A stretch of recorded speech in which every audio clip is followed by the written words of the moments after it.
it going? So we're making hollow blocks. So we've got quite a few made. These are the ones that we made yesterday over there. This is getting a little dry, so I just added a little bit of water to it here. It's kind of sitting in the sun, so it's drying out pretty fast.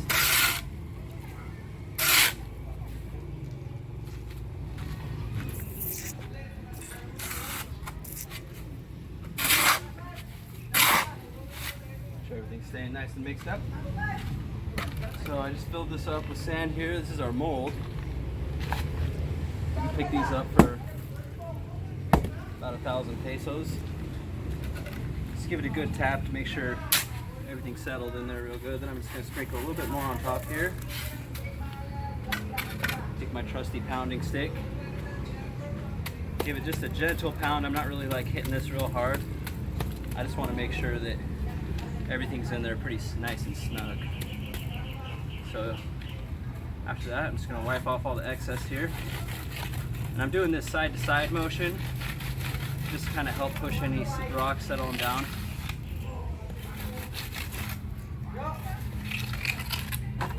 Get that all cleared off.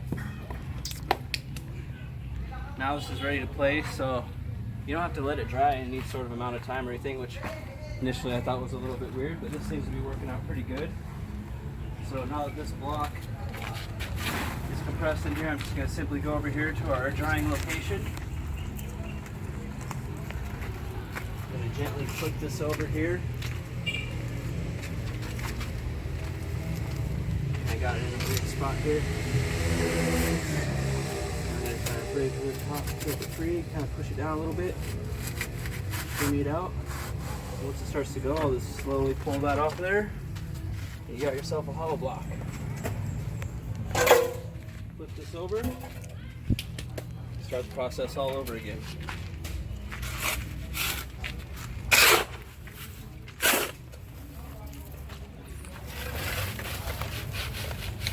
Now you can't make this mixture too wet as well as too dry. And either one's going to result in the block just slumping and falling to bits as soon as you try and remove the mold from it. Thankfully the middle ground is pretty wide, but I've found that taking when I'm making the hollow blocks for the fence, I'm not really concerned about it being damaged as much during an earthquake, just because there's no lives at stake. So I usually opt for the 5-inch hollow block, and what I do is I give that about a 9-to-1, so that's 9 parts sand mixture with a tiny bit of gravel in there. I mean, nothing bigger than a 1/2 inch, and that's 1 part cement. And then, so say I've got 10 buckets of the mixture, I'll do 9 buckets of mixture. I'll do 1 bucket of cement, and I'll do a 1/2 to 3/4 of a bucket of water, and I'll mix that. I'll add the cement first, and I'll mix it up before adding the water, just because it helps give it more of a consistency. But if I'm making hollow blocks for a structure, I'm not going to go anything above a 7-to-1 ratio. So that's 7 parts premix, 1 part cement, and then I'll still use right around a 1/2 of a gallon, or 1/2 of a part of water for that. And by reducing the amount of premix, or the sand and gravel, the hollow blocks become considerably stronger. Now if I was going to make a 2-story building, I might even bring that all the way down to a 5-to-1 or a 4-to-1, especially for that first story of the building, because you want to have really high compression strength once you start adding stories. So I think once you get above 2 stories, I don't think they're going much above like a 3-to-1 or a 4-to-1 at most. I'm not really sure, because I'm not like a structural engineer. I have taken some studies on it, but I'm not an expert or professional. And like I said, I'm just making these ones right here that I'm making for a fence. So I'm doing about a 9-to-1 mixture on these, and it's kind of scary a little bit how unregulated this business here in the Philippines. I went and talked to some people that were making hollow blocks for sale, just for general sale to anybody, and they were actually using a 10-to-1 mixture, which I just pray that you know, people aren't using those for their homes, at least not like a full, you know, above all the way to the roof home, because those are gonna be pretty weak hollow blocks. I don't think they'd meet the standards here, and they definitely would not meet the standards in the country I'm from, which is the United States. So you can see here we've got another one ready. I can usually crank out one of these in about 3 minutes. If I got another set of hands, that brings it down to about 2 minutes per block. So you can make quite a few of these in a day, about, you know, 20. When I was first starting out, I was making like 10 an hour. I've got that number to about 20 an hour, but I've only been able to make 30 blocks in 1 hour with the help of my wife. So, and every once in a while, you'll be going along, cranking them out pretty good, and you'll just get a big rock in one, and that'll kind of jam it up a little bit when you're trying to push it out and make it crumple. So if you're doing really good and then you have one of them kind of fail on you, don't think that you suddenly need to add more water or do something like that, because it just kind of happens every once in a while. So it's not super uncommon.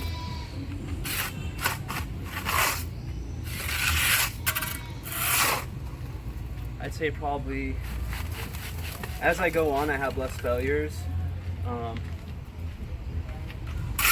I'm probably sitting at about 1 out of every 30 blocks or so will fail on me. And if I see like a big rock in here, like this one, for example, that's pretty big. It must have just had the right angle to make it through their screen. I'll just throw that to the side. And once I got enough of those little rocks thrown to the side, I'll kind of expand my working area here. So you definitely want to be putting the blocks down on something flat. I haven't tried using like some compact sand gravel. I've only been using this concrete here. But you know, I have thought about using some maybe sand and gravel. After about 24 hours, if you're real gentle with them, you can pick them up and move them. So what I do is I lay out my max here, which is about 50 or so. I'm trying to get that up to 60 by trying different arrangements of laying them down. But basically, after I print out about 60 here, then I gotta wait a day. And then after that, I can move them over to sitting on some dirt and letting them dry. Now this one, for some reason, seemed to dry up real quick. So we definitely need to get some water on that, because you're not actually supposed to let these dry out for about a week. You want to wet cure them. And ideally they should be in the shade the whole time. So you should be kind of throwing a little bit of water, maybe have a sprinkler that turns on once every 2 hours or so with a gentle sprinkler to kind of keep those blocks wet. Because if they dry out completely prematurely, it's definitely going to be reducing the quality and the strength of the hollow block. You want to keep those damp for ideally 7 days. Now that doesn't mean that they're fully cured after 7 days. Cement in practically any situation requires about 28 days to cure 100%. So you might be thinking, oh, you know, I can walk on it after a day or two, so it's like fully cured. That's not the case. Drive a truck across that thing and you're going to totally destroy you know, whatever you've done, whether it's a driveway at a 3-to-1 ratio, a 3-and-4 rebar. You're definitely going to encourage some cracking in there. And while we're on the subject of cracking, all concrete is going to crack. It's just a matter of when and where. So that's why professionals, what they do is they actually kind of pre-crack their concrete by creating lines like breaks, and then they'll either leave it exposed and have like an exposed part where the concrete kind of dips down on either side, kind of like when you got those lines in the sidewalk, or they'll do a hidden joint And what that is, they'll still do the same thing, but then they'll just cover that up with some of the real smooth concrete, probably about an hour to an hour and a half after they've laid it. So that will cover it up. It'll still crack, but a lot of times that crack will be hidden for quite a long time. So it's a pretty simple process here. Just going along, giving it, I'm not like slamming this down like I'm trying to hit a baseball out of the baseball park or anything, you know. I'm just kind of giving it a little bit more weight than if it were to just naturally fall on its own. It's important not to overpack these kind of molds because they will bind up on you, and it is extremely hard to try and get your block out in one piece if you compact it too much. So when I drop it down, after I've filled it up, you know, and I kind of just drop it down on the platform, I'm not like throwing it down or anything. I'm just picking it up, and then I'm basically just dropping it about a foot. And I do that 2 times. Sometimes if I see it settle a lot in that first time, I might only come up about 6 inches or so on that second time, because I've had way too many blocks where it's just like, I've actually broken the handles on these things trying to get out my block because I just dropped it down a little bit too hard and really packed that in more than I wanted to. So let's see here. I've got a big crack here in the concrete. So that actually prevents me from laying that middle block there. And I don't quite have enough room to keep going with them sideways. So I'm gonna push it over here. Put one in like this here. So kind of give it a little bit of a tap there.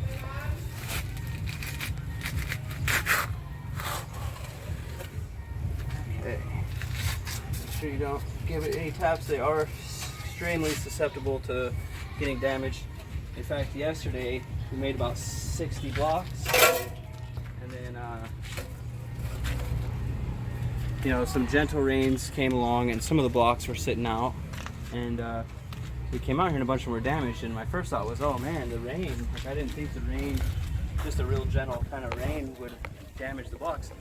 Well, upon closer inspection, I noticed a bunch of paw prints. So what had actually happened is a stray from nearby had come over and just trampled through our block. Probably ruined about 20 of them or so, which is pretty unfortunate. It's probably about, you know, a good hour's worth of work. And I was able to, the next day, you know, salvage some half blocks. You can see here we've got some that are a little damaged. We've got some ones that just have one piece missing. So we did what we could to save as many blocks, because during construction you always kind of end up needing one of those piece of a block pieces there. So after we did that, you know, there was still quite a bit of actual busted up block material laying on the ground, and what we did with that was just smash it all back up, and turned out the only thing we lost was some cement, because we had to add cement back to it. And then after we added the cement, you know, we just remade the blocks there, no problem. You see, I actually just kicked that block, and I don't think I did any damage to it. I might have bust off a little tiny bit of the corner there, so you gotta be careful with them even the day or two after you set them. You definitely don't want to like start stacking them up the next day. You want to let them cure for at least 5 or 6 days before you start stacking them, and I would never stack them more than 1 stack high until at least 7 or 8 days of that wet curing. After that, you can go ahead and stack them. I think that you wouldn't want to stack them more than about 5 stacks high, especially if they were the variety of the 8 or 9 to 1 mix. If they're more of the 3 or 4 to 1 mix, you could probably go up to 6 or 7 high. But you know, I would definitely try it on a smaller stack before you just stack up like a couple thousand blocks like that, because you don't want to come out there after like a rain or something and see that, like, you know, you've lost a couple hundred blocks. So that'd end up, you know, being thousands of pesos that you might lose. So now we've heard of people selling these blocks really cheap. I'm not going to say any names or any companies, but I am connecting the dots between the people that are selling them for, you know, 7 or 8 pesos a block, to being the same people that are making the really weak mixtures of 10 to 1. So that's kind of just a lesson. You always remember, you get what you pay for. But you know, we sell our blocks at 10 pesos a block, so they're definitely a little bit higher quality, so less likely for things to go wrong later. And compared to the national average, I heard that 10 pesos a block is a pretty good price. Looking online and calling some of the other locations in like Davao and Luzon area, you know, they're selling 12, 15 pesos for the 4-inch blocks. They do come in a variety of sizes, 4, 5, 6, and 8. I haven't seen the 7-inch ones.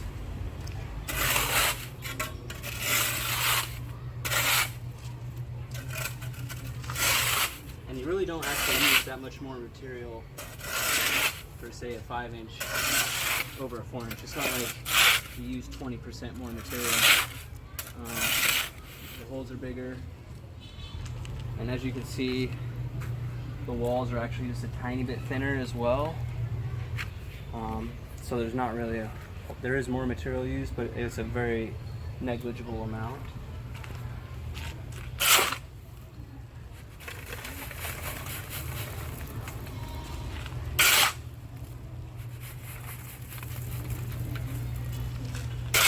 In the US, our blocks are 8 by 16 inches. That's pretty much the only size you're going to see. It's actually hard to get custom sizes other than that, just like at your local stores and stuff. So I was a little surprised coming here and seeing the variety of sizes available.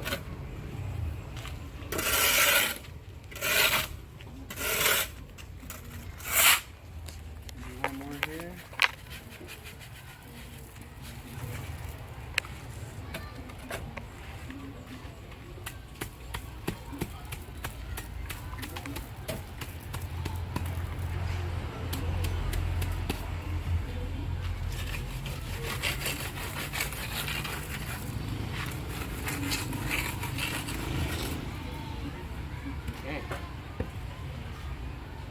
Tapping that block. Looking over, expecting to knock the chunk off of it. Seems to be holding up pretty good.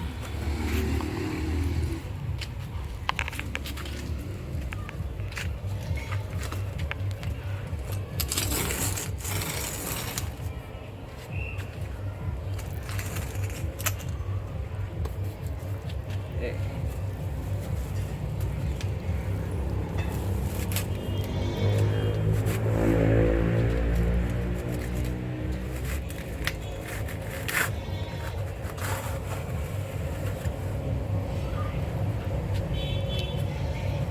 Alright, there you have it. So, just on some final notes, if you do start doing this, one thing you're absolutely going to want to do is take time and really clean these out when you're done. Pay particular attention to this area here, because it will fill up with cement, and slowly over time it's going to actually reduce the size of your hollow blocks. You want to keep these pretty darn clean, because if not, the cement will just keep adding and adding up until it's almost painful to work with. So, thanks for watching. Hope you guys learned something. And we're going to get back to work.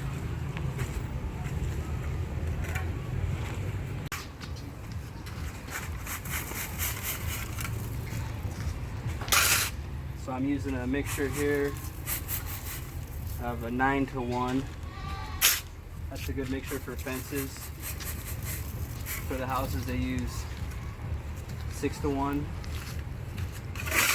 or 7 to 1 even. It's just a single story home, and 5 to 1 for a 2-story home. So this is a pretty simple process. Just fill up my mold, give it a couple taps. Top it off so it's nice and heaped up.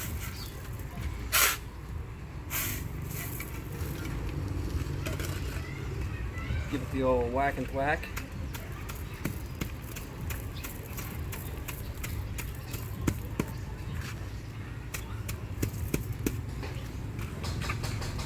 shimmy sham it.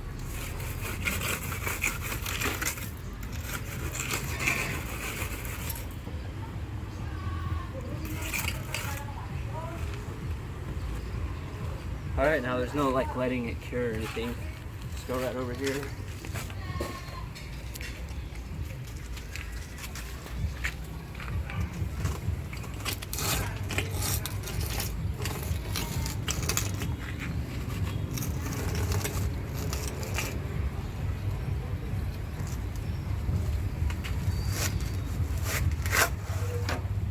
Boom, hollow block.